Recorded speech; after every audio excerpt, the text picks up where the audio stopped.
இன்று ஏடு தூக்கும் சிறுவர்களே நாளை நாடு காக்கும் தலைவர்கள் என்றார் குழந்தை கவிஞர் அழவல்லியப்பா. இளமையில் கல் என்ற முதுமொழிக்கு ஏற்ப படிக்க வேண்டிய இளமை வயதில் படிக்காமல் வேலைக்கு செல்லும் இளம் பிஞ்சு குழந்தைகளை பார்க்கும் பொழுது பாரதியாரின் நெஞ்சம் பொறுப்பதில்லை என்ற வரிதான் நம் நினைவுக்கு வருகிறது. ஆகவே எதிர்கால உலகின் சிற்பிகளாக இருப்பவர்கள் குழந்தைகள்தான். படிக்கின்ற வயதில் பணிக்கு அனுப்புவது குற்றமாகும். அறியாமை, வறுமை, கொத்திடுமை பழக்கம் ஆகியவற்றால் குழந்தை தொழிலாளர் உருவாக காரணமாகின்றன. அப்படித்தான் பட்டாசு ஆலைகள், உணவகம், தேநீர் கடைகள், சாலையோர கடைகள், தொழிற்சாலைகள் போன்றவற்றில் குழந்தை தொழிலாளர்கள் வேலை செய்கின்றனர்.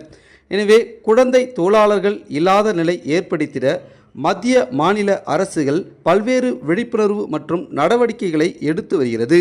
அதில் மத்திய அரசின் சர்வ சிக்ஷா அபியான் திட்டத்தின் மூலம் அனைத்து குழந்தைகளுக்கும் ஆரம்ப கல்வியை கிடைத்திடவும் அவர்களின் கல்வித் திறமையை வளர்த்து கொள்ள வாய்ப்பு அளிக்கிறது.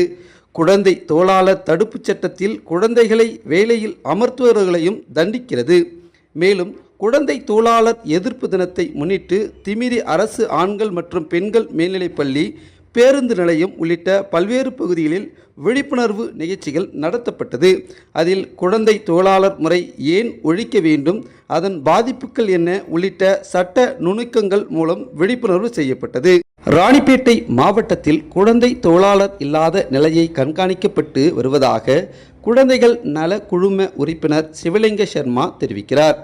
குழந்தை தொழிலாளர் இல்லாத மாவட்டமாக மாற்ற வேண்டும் என்ற ஒரே இலக்கை நோக்கி ராணிப்பேட்டை மாவட்டத்தில் உள்ள திமிரி ஆண்கள் மேல்நிலைப் பள்ளியில் மிக சிறப்பாக நடைபெற்றது. குழந்தைகள் அனைவரும் மிகவும் ஆர்வத்துடன் இந்த நிகழ்ச்சியில் பங்கேற்று கொண்டார்கள்.